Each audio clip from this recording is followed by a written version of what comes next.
Bonjour à tous et merci d'être venus pour cette présentation d'un ouvrage très particulier qui me tient à cœur, étant donné qu'il s'agit d'une présentation autour de la thématique du thé.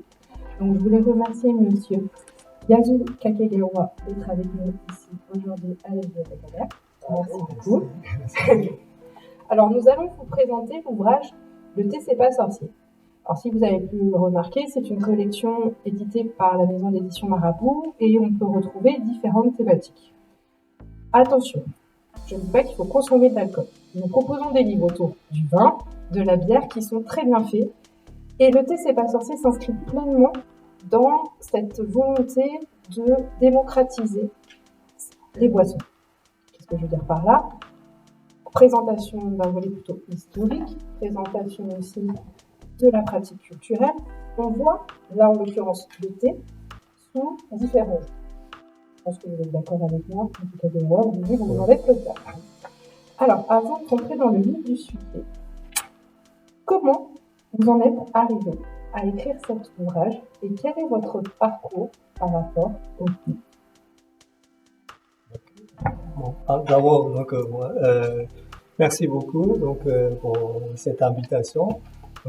Voilà, merci, bienvenue à cette séance. Je suis très ému. Avec des personnes j'ai donné régulièrement, mais chaque fois, c'est vrai de rencontrer, échanger avec un public différent et ça j'apprécie sinon en tant que pour répondre à vos questions en tant que par rapport au livre comment le livre a été publié l'année dernière. Sinon je me présente Igawa, peut-être pas mon nom, vous avez compris. Je suis d'origine japonaise, je suis né à Tokyo. J'ai grandi au Japon, depuis mon enfance, c'est vrai, c'est quand même dans la vie quotidienne, le thé sont, sans que ce soit, être mes parents, ils faisaient pas le métier parce que parfois, ça peut arriver à producteur de thé, à une maison de thé, ou de toutes sortes, mais moi, c'était plus, j'étais peut-être dans la vie quotidienne, on buvait beaucoup de thé.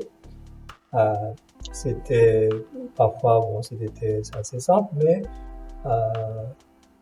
le matin, le midi, le soir, c'était dans la vie quotidienne. Après, dans la famille, j'ai une sœur, on est, et puis mes parents, que j'étais peut-être moi-même j'étais curieux et puis j'ai constaté que en fait j'étais dans la famille la personne la plus sensible au niveau de les odorats et tout ce qui sentir et le goût, et parfois tout simplement, par exemple, ma mère faisait la cuisine et parfois elle peut-être n'a pas pensé, mais peut-être un petit disons parfum de crème pour la main, parfois personne ne sentait, mais moi parfois dans le plat, ça sent un peu de quelque chose, c'était un peu, peut-être il y avait ce côté sensibilité, j'étais curieux et puis très sensible au niveau de tout ce qui est les parfums, les senteurs, les arômes. Et puis après par rapport au thé, il y a un petit peu au quotidien, il y avait plutôt me familiariser et puis après faire dans les thés, transmettre la culture du thé, c'est beaucoup plus tard, mais c'est un peu comme quand je suis venu en France, et puis au départ j'ai fait des études, après j'ai commencé à travailler, j'avais toujours curieux, j'ai aussi assez gourmand, c'est par rapport à tout ce qui est vous avez parlé de chocolat ou à les poissons, le fromage. Bon, c'est vrai, c'est comme le Japon comme la France, c'est deux pays donc connus pour la gastronomie. Donc voilà. Et c'est comme ça petit à petit. Après, c'est bon, des rencontres, parfois une interview, et puis particulièrement, je crois que ce qui était déterminant, c'était parfois donc des rencontres avec les producteurs de thé. Donc, au niveau de la production mondiale, c'est le premier producteur de thé, c'est la Chine. Après, il y a l'Inde. Le Japon, c'est quand même euh, c'est connu pour voilà certains thés verts ou comme vous avez entendu parler, spécialités comme le matcha. Typiquement, voilà, c'est vraiment une spécialité du thé japonais. Au niveau de la production, quantitativement, c'est aujourd'hui c'est huitième ou neuvième voilà, un pays producteur de thé. 80% de la production mondiale. Euh, non, non, c'est beaucoup moins d'importance au niveau de la quantité. Euh, mais donc la situation d'un pays à l'autre, c'est différent. Mais en tout cas, au Japon, aujourd'hui, c'est plus c'est le producteur de thé, c'est une catégorie d'agriculteurs. Mais l'âge moyen des producteurs de thé, c'est assez âgé. Donc, par exemple, je pose juste comme ça spontanément une question. À votre avis, est-ce que l'âge moyen de producteur, c'est plutôt 50 ans ou 70 ans? 70. Oui, vous avez, ouais, tout à fait. C'est assez quand même âgé. Et donc, des rencontres comme ça, on parle peut-être pour les Français ou pour les Européens, le thé, bon, c'est une évidence, c'est la tradition au Japon. Mais même on dit c'est la tradition, etc. C'est vrai si on fait pas on fait pas les efforts pour transmettre, ça fait disparaître. Donc ça, c'était en fait par les rencontres, vraiment j'ai un peu senti les préoccupations des producteurs de thé qui sont vraiment euh, des grandes qualités, qui ont gagné beaucoup de concours de thé. Et par la suite, ça m'a, en tant que moi-même donc d'origine japonaise, peut-être j'ai pu faire quelque chose pour voilà transmettre pour que ça continue à produire. Et puis c'est chaque pays a un pays différent, donc spécificité. Donc il y aura toujours le thé, mais certains thés typiquement japonais, s'il n'y a pas de voilà des personnes, donc bien sûr ce qui produisent, mais s'il n'y a pas des personnes donc, qui communiquent, qui transmettent un petit peu pourquoi ce thé, comment c'est fait, etc. Donc voilà, c'est un peu comme ça que j'ai voilà commencé à entrer dans ce métier. Un peu, je voulais faire vraiment que ce soit mon métier. Et pour revenir au livre, donc avant de faire un petit peu ce que j'ai fait, donc depuis 10 ans, j'ai je me suis mis à mon compte, donc j'ai un peu commencé à faire des différentes activités. Mais en particulier, donc j'ai accordé beaucoup d'importance donc ce côté un peu pédagogique, donc j'ai organisé des ateliers dans mon local, sinon un peu comme aujourd'hui, donc à différents endroits, euh, voilà, et puis parmi les participants, donc parfois il y avait comme une série, donc il y a des participants qui m'ont demandé, donc c'est intéressant ce que voilà, vous expliquez, et puis en plus on dit donc il y a très peu d'ouvrages qui sont disponibles sur la question du thé.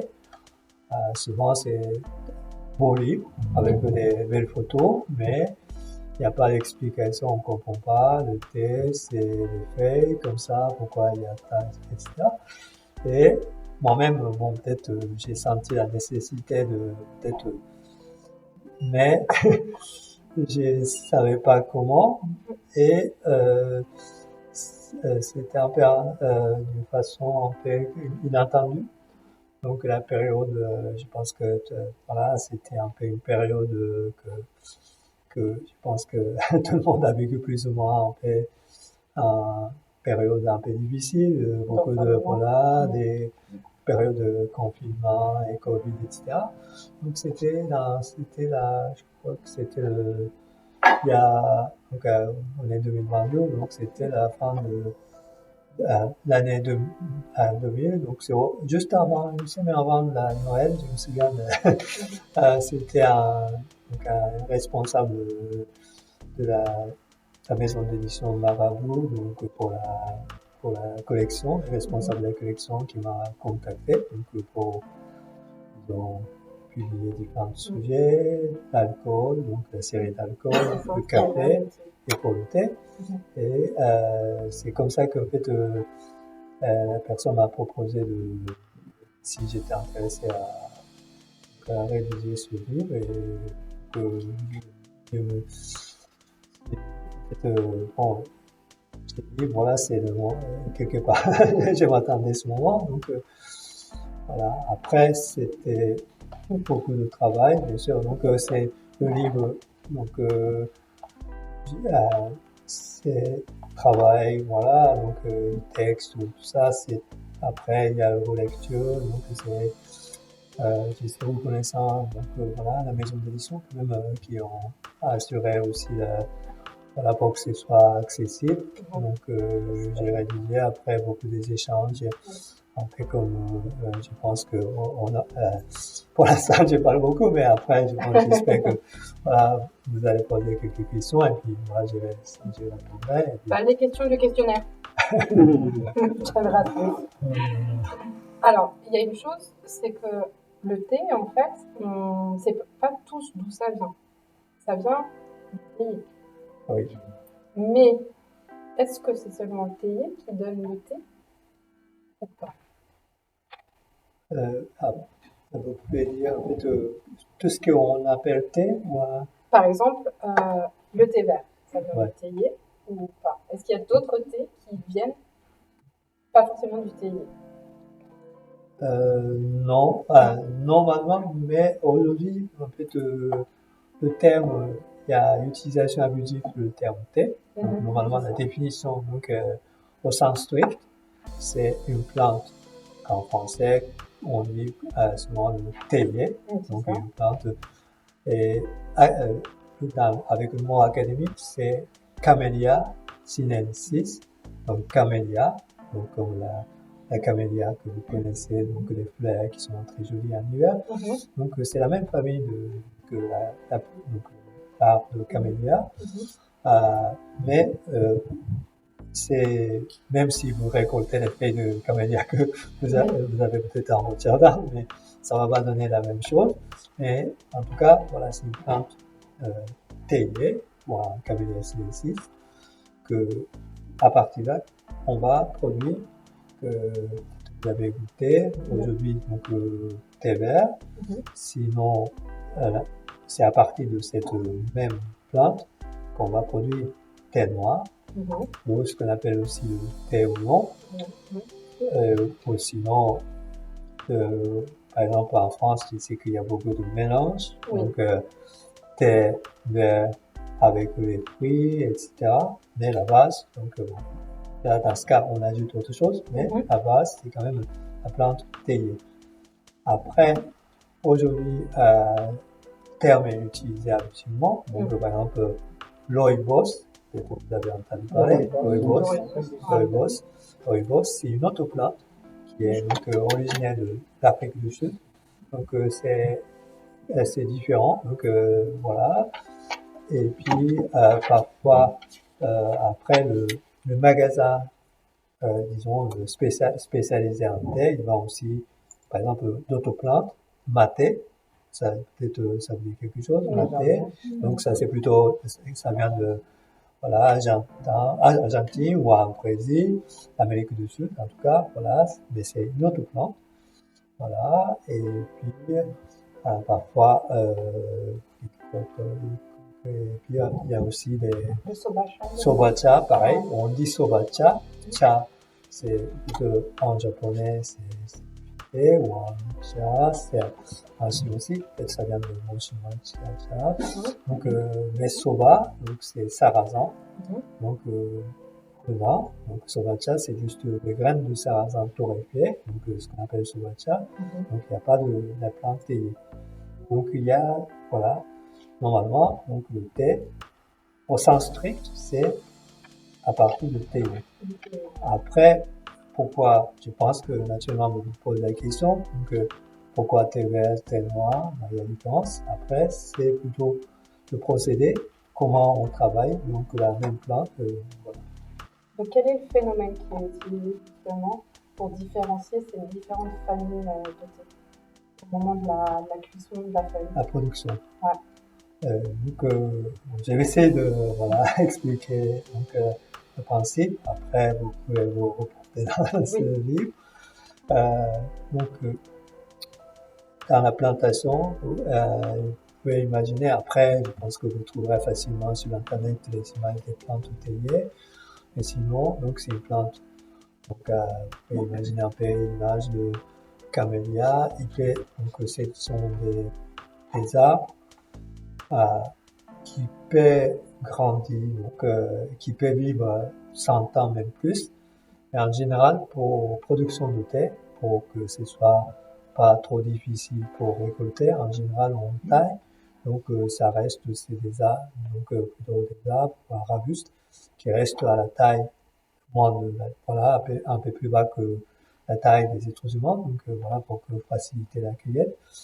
Et donc dans la plantation, bien sûr, les feuilles sont vertes, comme n'importe quelle plante, voilà. Et donc, on récolte les feuilles. Donc, au moment donc, de théier, par exemple, vous avez ici, par exemple, un peu de théier, j'ai choisi parmi les 3 sortes de thé. Donc, les feuilles sont récoltées. Bon, les producteurs, ils sont plus ou moins spécialisés parce que la technique, c'est pas tout à fait la même chose. Donc le thé vert, qui est normalement, donc c'est le premier thé qui a été produit. Pendant longtemps, donc l'origine du thé, l'hypothèse plus plausible, c'est quand même les Chinois qui ont inventé donc la technique de la production de thé. Donc pendant longtemps, c'est thé vert. Ça n'existait pas d'autres sortes de thé. Donc, pour que les feuilles restent vertes, il faut faire quelque chose, parce que je pense que vous constatez les légumes, les feuilles, les légumes ou la feuille, vous laissez un petit peu, ça commence à un petit peu, donc à s'assécher facilement, donc ça va petit à petit noircir. Donc, ce qu'on fait pour la production du thé, donc la cause principale de cette transformation, c'est ce qu'on appelle l'enzyme. Donc parfois le terme est utilisé comme pour l'alcool, fermentation, mais pour la production de thé, il n'y a pas de voilà le lieu des bactéries, donc les champignons, micro-organismes qui vont transformer, mais c'est tout simplement ce qu'on appelle l'enzyme, donc qui va agir, donc qui vont donc oxyder les feuilles. Donc, le thé vert, donc il faut neutraliser cet enzyme qui sont naturellement présents sur les feuilles. On va utiliser donc la chaleur. Donc aujourd'hui il y a 2 méthodes. Au Japon, on va utiliser la chaleur donc à la vapeur. Et puis en Chine, c'est plutôt la méthode de la chaleur directe, c'est-à-dire soit on a vraiment donc un wok, un grand récipient, comme pour la cuisine. On va mettre dedans les feuilles, donc on va appliquer sur la paroi de ce récipient. Donc c'est chauffé 250, parfois même 300 degrés, donc c'est très chaud. Voilà, donc il y a deux méthodes. Donc avec la chaleur, on va donc neutraliser l'enzyme, comme ça. Après, il y a une méthode pour la conservation, on va sécher, mais donc la thé vert, voilà, on récolte les feuilles. Il faut voilà, faire cette étape de neutralisation d'enzymes, sinon les feuilles va petit à petit à perdre de la couleur verte. Excusez-moi. Pour différencier les alors, pour différencier les différentes variétés, c'est la fermentation ou bien l'oxydation? L'oxydation, plutôt l'oxydation. Voilà, tout à fait, tout à fait. Voilà. Parce qu'une première partie, il avait parlé de fermentation aussi. C'est ça qui m'a un peu... Merci. Donc, c'est le terme exact, c'est oxydation, mais simplement, je vous apprends parce que parfois, certains livres, c'est encore, ils utilisent le terme fermentation qui fait, voilà, créer une confusion. Donc, c'est vraiment arrêter l'oxydation. Donc, voilà, la chaleur. Et à l'opposé, le thé noir, c'est plutôt, on va plutôt faire oxyder maximum. Donc, au lieu de garder donc le côté des feuilles vertes, on va pousser plutôt. Donc, on va aider. Donc, on attend. Et puis, à la fin, donc, on va créer les conditions pour que ça s'oxyde. Donc, on va faire agir. Donc, ce que je vais parler d'enzyme. Dans un endroit, on va interposer pendant longtemps, donc, avec trop d'humidité assez élevée, avec une température assez élevée, et comme ça, on va faire avancer l'oxydation. Voilà. Donc ça, c'est le thé noir. Donc, pour simplifier, globalement, donc le thé vert, c'est vraiment on a évité l'oxydation, donc vraiment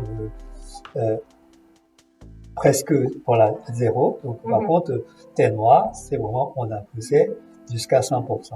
Voilà. Voilà, j'ai simplifié après parfois façon de travailler, plus ou moins il y a un petit peu de voilà. Après ce qu'on appelle oolong, ça c'est une famille de thé qui sont beaucoup plus rares, parce que globalement dans la production mondiale, ça représente peut-être 5% à peu près. Donc globalement, c'est le thé produit dans le monde, c'est 55%, c'est le thé noir. Et puis aujourd'hui, c'est thé vert qui autrefois c'était moins d'importance, mais aujourd'hui il y a de plus en plus de gens, donc 40, 100, voilà, ça s'approche. Et sinon, oolong, qu'est-ce que c'est oolong? C'est parfois c'est appelé thé bleu, thé vert bleu. Vous avez le thé vert non oxydé, thé noir complètement oxydé. Le fait oolong, c'est entre les deux. Et entre les deux, ça veut dire ça peut être 50%. La complexité de thé oolong, c'est que taux d'oxydation, c'est très variable. Certains thé oolong, c'est peut-être 20%, donc très proche du thé vert. Et il y en a thé oolong qui sont, on a arrêté l'oxydation presque, voilà, à la fin, c'est-à-dire 85-90% de l'oxydation, donc très proche du thé noir. Et donc là, on a vraiment vu de quelle manière on obtenait ce phénomène de thé, parce qu'on va voir plus en vrac. On favorise quand même la consommation en vrac. Mais qu'en est-il de la manière de boire ce thé? On met de l'eau avec ce thé. Oui. Vous, qu'est-ce que vous conseillez à nos lecteurs aujourd'hui qui ont peut-être, enfin, ou du moins consomment du thé de manière régulière, utilisent tel ou tel type d'eau? Quelle eau on doit utiliser pour obtenir les meilleures saveurs? C'est vraiment une très bonne question. Souvent, c'était une des choses que je voulais évoquer, quand même, voilà, malgré le temps limité. Je pense que tout le monde pense, voilà, je vais préparer, voilà, je vais prendre un thé le matin, bon, je vais préparer le thé maintenant pour une pause. Donc, je pense que tout le monde pense, voilà, quelle sorte de thé, telle qualité, voilà, pour apprécier, pour inviter des personnes, comme on va choisir un thé de qualité, etc. Mais, souvent, l'eau est, on pense pas, mais le même thé infusé selon l'eau, par exemple, on peut utiliser l'eau. Pour moi, c'était par exemple, ce qui était frappant, c'est par exemple, comme une partie sélectionnait le thé, donc chez les producteurs. Donc, par exemple, au Japon, j'ai dégusté différents thés, donc j'ai sélectionné quelques thés que j'ai trouvé très intéressants. Donc voilà, j'ai gardé avant de passer une commande à une quantité, tu vois, j'ai gardé les échantillons. Et puis j'ai goûté au Japon. Ensuite, je suis revenu donc à Paris. Et puis j'ai goûté. Et puis c'est vraiment c'était le même thé, c'est-à-dire le même lot. Donc, en plus, c'est vraiment moi, j'ai, disons, c'est un thé d'un producteur, une variété spécifique. Donc, voilà, c'est produit à un même endroit. Donc, il n'y a pas vraiment de différence. Donc, tout simplement, c'est en fait l'eau que j'ai utilisée ici était différente. Donc, l'impression que j'ai eue, c'était vraiment, donc, au Japon, j'ai apprécié. Après, j'ai constaté qu'en effet, l'eau est différente. Donc, voilà. Et donc, pour l'eau, c'est vraiment très important. Et par exemple, ici, voilà, par exemple, en France, par exemple, Celtique, c'est l'eau minérale d'Alsace. Donc, c'est une des eaux que vraiment j'ai trouvé vraiment idéale pour la préparation du thé. Après, il peut y avoir d'autres, mais sinon, quelles sont les caractéristiques? C'est que d'abord, par exemple, l'eau est différente selon l'endroit. Donc, par exemple, l'eau de Paris, donc si vous utilisez l'eau de robinet de Paris, malheureusement, c'est très minéralisé. Donc, à peu près, donc, je regardais l'eau de Paris qui indique que c'est à peu près 400 mg donc, minéraux contenus par litre d'eau. Donc, par exemple, pour comparer, Celtic, c'est 50 mg. Donc il faut consommer une eau faiblement minéralisée. Tout à fait. Donc, en fait, pour la préparation du thé, vous allez, en fait, pour vraiment apprécier pleinement vraiment donc, la qualité du thé, c'est d'utiliser vraiment l'eau faiblement minéralisée. Donc, par exemple, à part Celtic, vous faites, par exemple, Paul Cagna, ça vous dit quelque chose. C'est une eau que vous trouvez assez facilement. Paul Cagna, Montcal, voilà, un peu Manchester, voilà, il y a quelques-uns comme ça. Et sinon, l'indice, donc, idéalement, normalement, il y a toujours l'indication française. Le problème, c'est tout petit. Mais, moi, je conseille d'utiliser l'eau, donc, donc la minéralisation totale, donc voilà, c'est entre 30 mg par litre, maximum 90. Voilà. Après, c'est 150.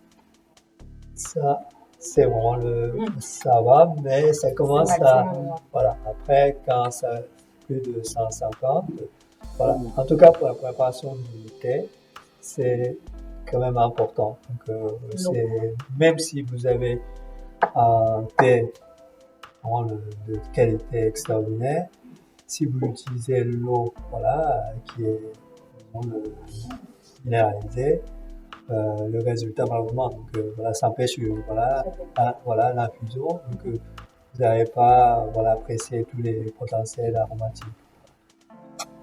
Alors, le phénomène qui fait qu'il y a l'eau et le mélange avec le thé, c'est le phénomène du jumping qui est utilisé dans différentes théières, du coup, avec ce mélange de saveurs. Mais il y a certaines théières qu'on va plus utiliser que d'autres.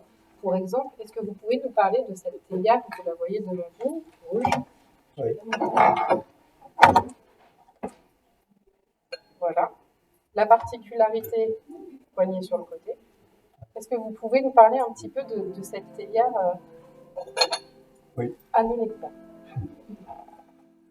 Donc, je pense que bon, c'est assez, voilà, c'est intéressant je pense que souvent, on trouve les théiers beaucoup plus grands, c'est plutôt petit, et sinon, c'est un copain, vous avez ici deux modèles. Oui. Donc, après, la taille sont beaucoup plus grandes, mais souvent, la théière que vous trouvez facilement, souvent, en tout cas en Occident, c'est plutôt, vous avez boutonné ce côté-là, voilà, comme ça. Donc, c'est un modèle aussi qui est plus répandu. En fait, c'est plutôt les théières que les Chinois utilisent. Et ça, c'est plus, disons, une théière de Japon. Donc, on a, voilà, on appelle Kyushu. Alors, le nom, c'est Kyushu. Ouais. Décrivez comme vous pouvez. Mais bon, ça n'a pas d'importance, voilà. Sinon, la particularité, en fait, c'est voilà, ce qui est important, c'est pourquoi latéral. Après, vous pouvez faire des essais. Donc, en fait, au niveau de la manipulation, c'est beaucoup plus simple. Ça, c'est pour droitier, mais ça existe, bien sûr. Voilà, c'est pour le gaucher. Donc, le fait que à côté, par rapport à celui-ci, donc,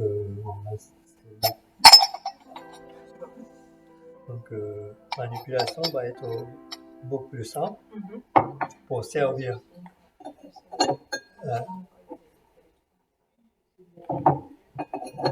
Le principe, c'est que, voilà, après, vous essayerez, en fait, c'est plus manipulable. Et pourquoi? En fait, on a parlé de l'eau, la qualité du thé. Ensuite, préparation, donc les accessoires. Donc, le thé, c'est pour bien apprécier, c'est quand même le temps d'infusion. Bien sûr, il y a la question de la température, c'est aussi important. Donc, si vous n'avez pas laissé infuser suffisamment longtemps, le thé, naturellement, il y a peu de goût, peu d'arôme. Et par contre, voilà, si vous laissez trop longtemps, 3 minutes, 5 minutes, vous allez avoir quand même le thé, donc le tanin, donc côté astringence, amertume. Donc, je pense que vous n'avez pas apprécié. Donc, par rapport à ça, c'est juste un petit, voilà, ça facilite. En fait, c'est vraiment, donc, vous pouvez servir, par exemple, au bout de 1 minute, voilà, c'est rapidement. Vous pouvez verser complètement. Ça, si vous essayerez, voilà, c'est quand même, c'est beaucoup plus facile quand c'est latéral, voilà. Donc, c'est quelque chose que, au Japon, voilà, on a une idée un petit peu pour que ce soit plus facile voilà, à manipuler. Et la consommation donc, de thé est quand même de plus en plus importante en France, mais aussi dans certains pays, tels que le Royaume-Uni, effectivement, où ils consomment, si je ne me trompe pas, j'ai noté le kilo, je crois que c'est 2 kilos de thé par an, les Britanniques. Et du coup, vous avez aussi une méthode de dégustation de thé qui comprend justement la méthode dite anglaise. Quelle est-elle? En fait, la façon d'apprécier le thé, c'est vrai selon le pays. En Angleterre, aujourd'hui, il y a un petit peu de diversification des goûts, mais pendant longtemps, c'est thé noir. Donc le thé noir. Donc le petit théier, on peut préparer bien sûr toutes sortes de thé, mais le thé noir, même une grande théière, c'est pas très compliqué. Donc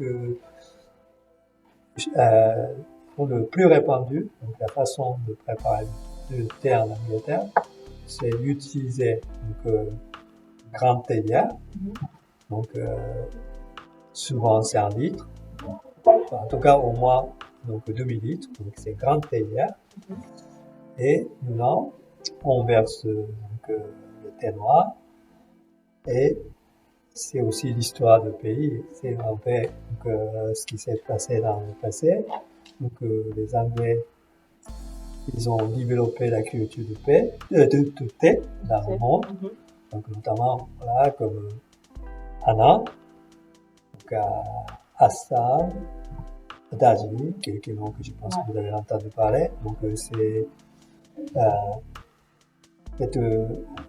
c'est expliqué dans l'histoire, mais voilà, je commence à parler de l'histoire. Oui, après on va voir toutes les coutumes. Donc en tout cas, c'est donc bulldozé, donc à certaines quantités de voilà, par exemple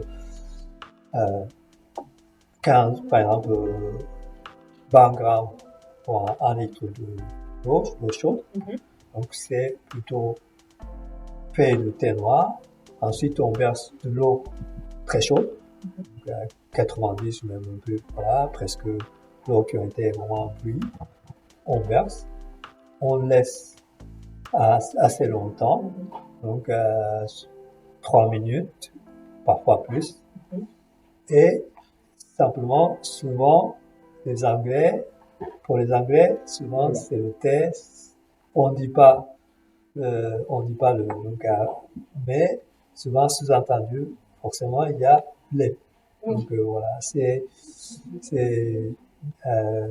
voilà, qui est coutume. En fait, donc c'est pour ça. Donc je pense que peut-être certains apprécient comme ça, mais pour la plupart parmi nous, je pense que 3 minutes bien infusées comme ça, boire uniquement le thé noir comme ça, c'est quand même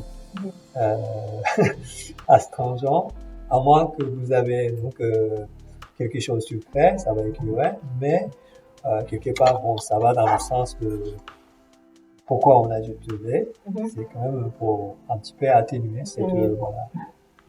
Et donc on a aussi une autre pratique qui est une pratique aussi de dégustation américaine. Et nous en France, on a aussi nos propres pratiques et on utilise aussi les mêmes accessoires. Une personne qui va vouloir un thé, là, tu vas avoir 2 filtres.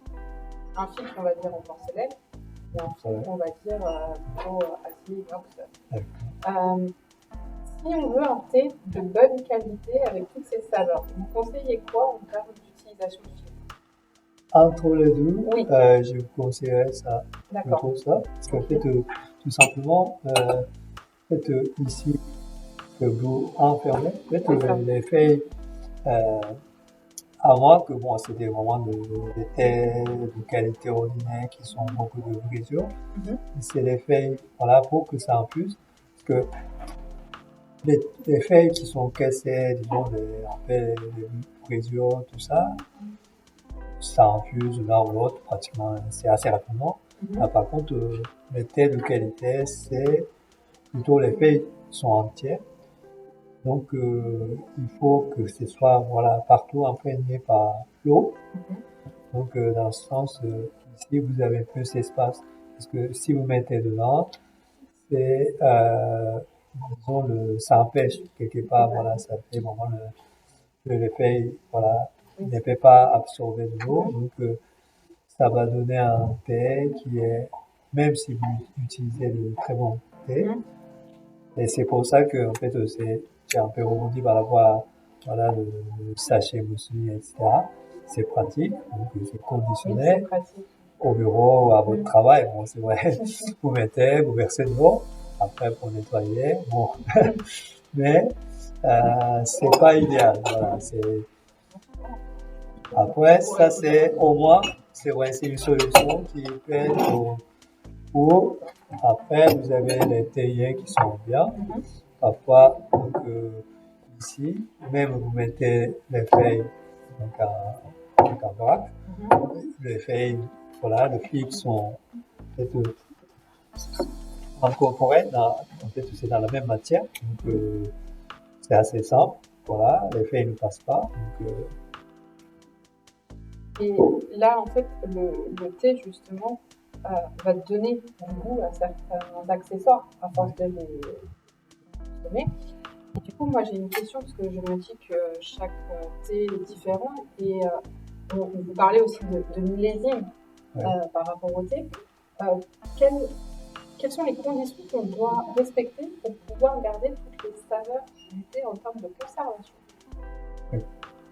pour la conservation, c'est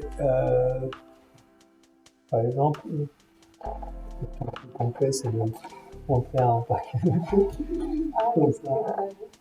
comme ça, vous allez comprendre la qualité. L'objectif, c'est qu'il soit fermé, du moins. Parce qu'il y a des boîtes particulières qu'on peut avoir de conservation de thé. Après, il y a des sachets. Par exemple, voilà, pour concrètement, bon, par exemple, ça, c'est un sachet voilà, qui répond à ces critères importants.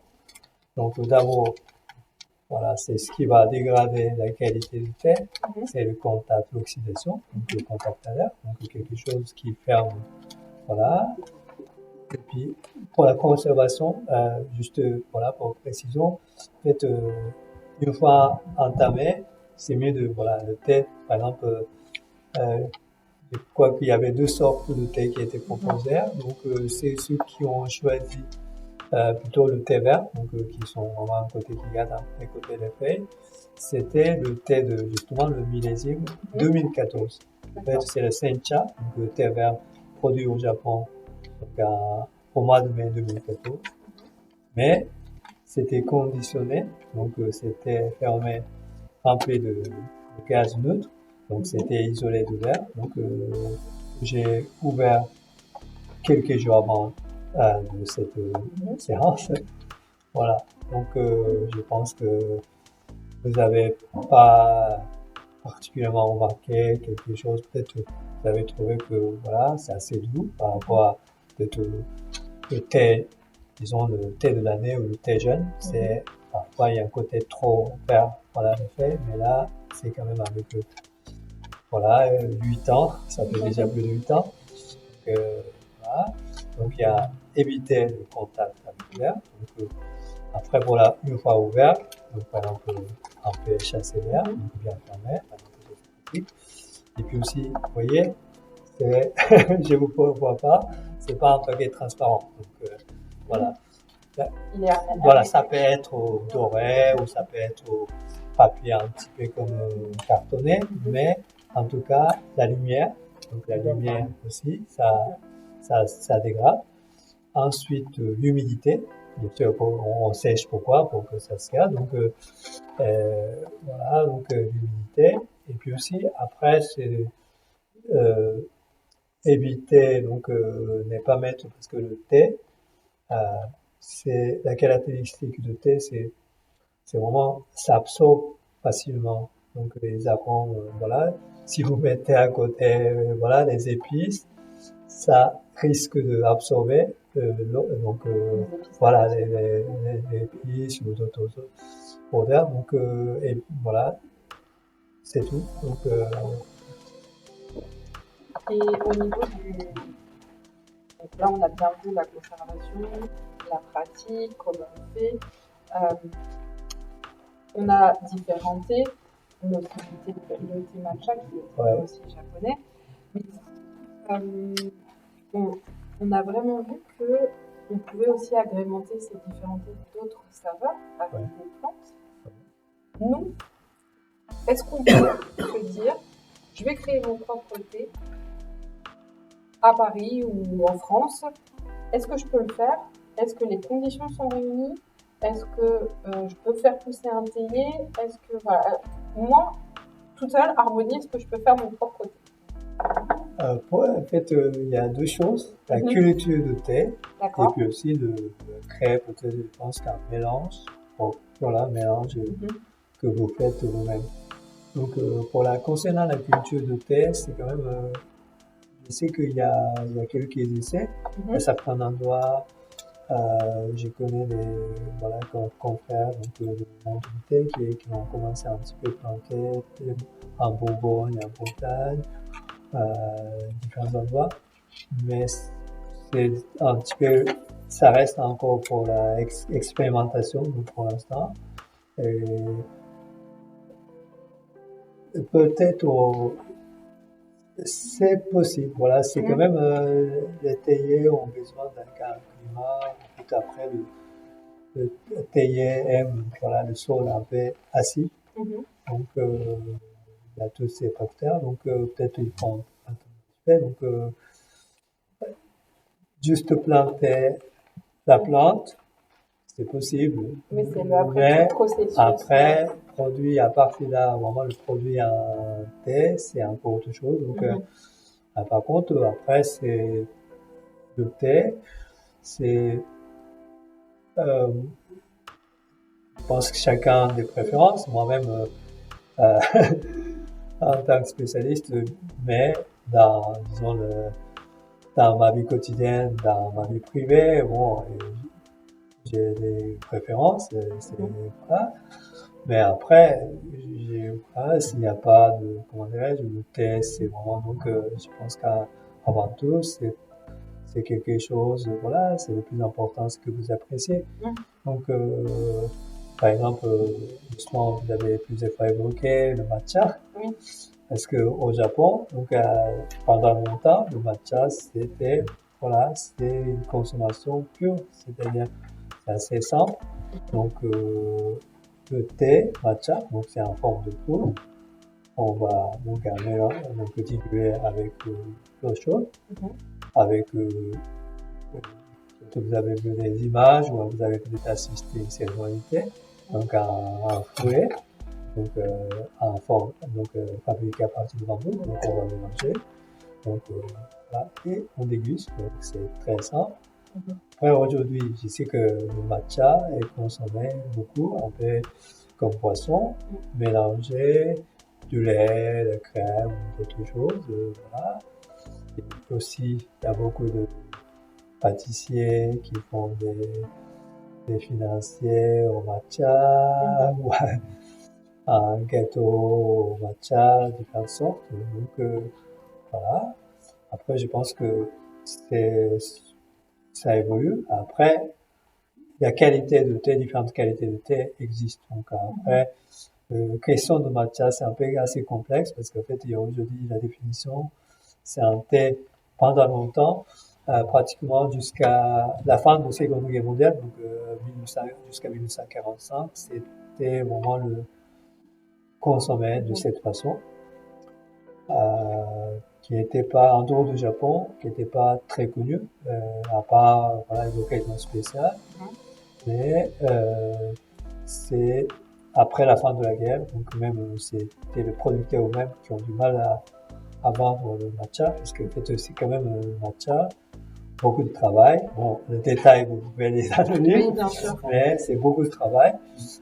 Donc c'est quand même un thé, on peut dire, un peu voilà, de luxe, un petit peu quand même une occasion spéciale, ou pour la cérémonie. Donc, dans la situation de juste après la guerre, donc ils ont commencé à proposer consommation un peu dans la cuisine ou pour la pâtisserie. Voilà. Excusez-moi, Ouais. le matcha, c'est du thé de luxe, c'est la définition, c'est ça ou...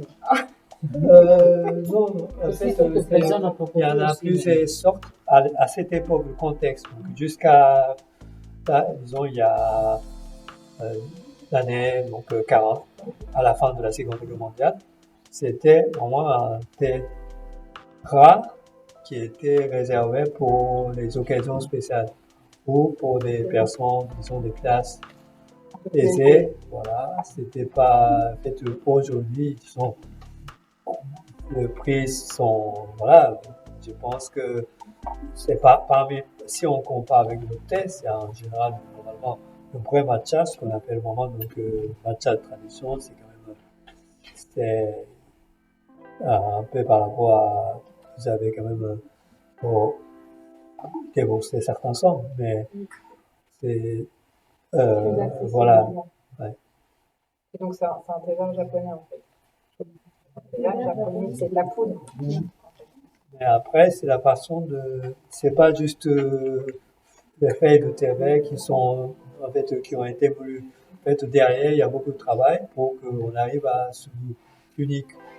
Mais, le problème, c'est que, bon, j'ai pas le temps de tout expliquer tous les détails. Mais en tout cas, aujourd'hui, il y a vraiment de matcha de qualité de toutes sortes. Donc, on peut plus dire que, disons, on peut dire le vrai matcha, c'est quand même, bon, disons, le matcha de tradition qui vont être servis pour la cérémonie de thé. On peut dire, voilà, un petit peu de luxe, mais sinon, la plupart de matcha, c'est banalisé, disons, c'est pas cher. Et puis aussi, de questions, de problématiques, c'est aussi de qualité voilà, il y a un peu de tout. Donc, voilà, c'est ce qui est un peu problématique. Donc, j'ai un peu évoqué aussi, j'ai un peu développé ce sujet dans ce livre. Parce qu'en fait, le matcha, pendant longtemps, il y avait, disons, le producteur, il savait quand même que c'est un thé récolté une fois par an. Et puis, il y a derrière des travaux supplémentaires par rapport à d'autres thés, comme le sencha ou d'autres sortes de thé. Mais après, on a commencé à produire du thé d'une façon beaucoup simple, avec une façon industrielle. Donc, c'est un peu comme, je crois que c'était hier, l'UNESCO a validé, disons, la baguette, le pain baguette française est classé comme le patrimoine matériel de l'UNESCO. Donc, le matcha aussi, pourquoi? Parce qu'en fait, il y avait cette problématique, parce que définition de tradition, c'est vraiment, on n'ajoute rien. Donc, en fait, aujourd'hui, pour la production de matcha, c'est un petit peu cette question qui est vraiment posée. En fait, les producteurs ont commencé parce que il y en a ceux qui respectent les critères, et puis la plupart, voilà, ils produisent, disons, le thé sous forme de poudre, mais voilà, c'est pas bon et c'est. Alors, je suis désolée, je vois le temps passer. On va s'arrêter là pour aujourd'hui. En tout cas, n'hésitez pas à venir poser vos questions. Je sais qu'il y a peut-être des choses qui n'ont pas été abordées, donc je vais peut-être donner une réponse à un des jeux qui consiste à deviner un thé, c'est le tosha. Donc tout le reste a été vu, mais je vous ai fait T-O-C-H-A. Oui.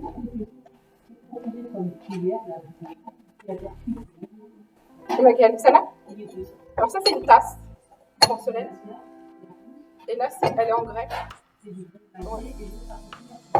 Et alors là, je sais plus. Je pense plutôt terre cuite. Ouais, c'est la terre cuite, je pense. Ouais.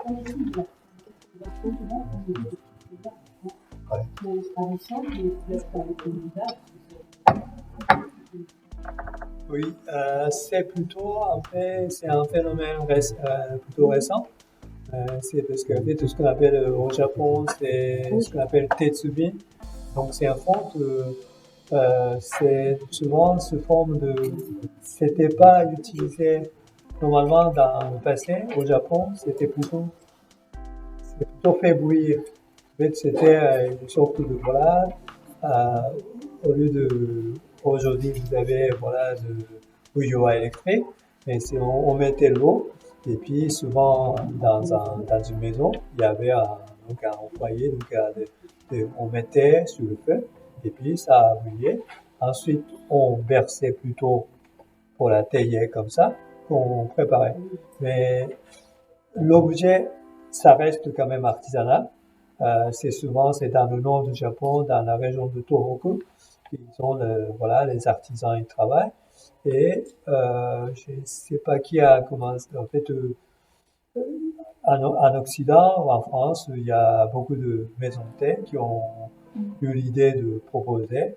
Et puis peut-être ça répondait un petit peu à la façon de consommer, souvent parce qu'en fait parce que au Japon, en Chine, c'est plutôt on prépare dans une petite théière, mais comme on a évoqué tout à l'heure en Grande-Bretagne, c'est une grande théière, donc on apprécie plutôt un thé d'une autre façon, plutôt boire une grande quantité. Donc, au lieu de préparer comme ça, donc, peut-être ça répondait parce que la théière en fonte, souvent c'est presque un litre, un peu moins, voilà, de taille. Et puis, comme l'objet artisanal, c'est vrai, c'est beau. Après, pour la préparation du thé, est-ce que c'est idéal? C'est une autre question. Par exemple, bon, juste pour finir, pour le thé comme thé noir,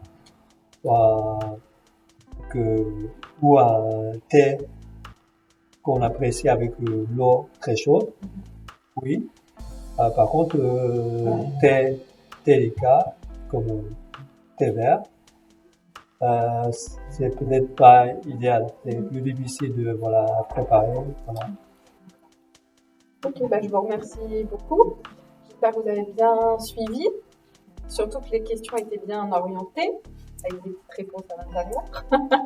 En tout cas, merci beaucoup, Monsieur Kamigawa, pour cette présentation du thé à différents points de vue. Si vous voulez aller beaucoup plus loin, je vous invite véritablement à lire Le thé, c'est pas sorcier. Il y a beaucoup de choses qu'on n'a pas abordées qui sont extrêmement intéressantes. Et en plus, à la fin, il y a des recettes avec le thé. C'est hyper intéressant. Alors oui, en ce moment, on a mis en place quelque chose. Vous perdez de revenus, vous ne les rachetez pas, vous nous ramenez des petits gâteaux, des petits... Voilà. Donc si vous voulez faire des petits tests avec le thé, moi je suis preneuse. Sauf chocolat ni fraîche, je suis allergique. Voilà. En tout cas, merci beaucoup pour cette présentation. Nous allons vous proposer un livre, enfin la dédicace du livre avec une petite signature. Et si vous avez des questions, n'hésitez pas à venir nous voir au niveau de la table. Merci à tous et puis on se retrouve très bientôt. Merci Monsieur Kamigawa.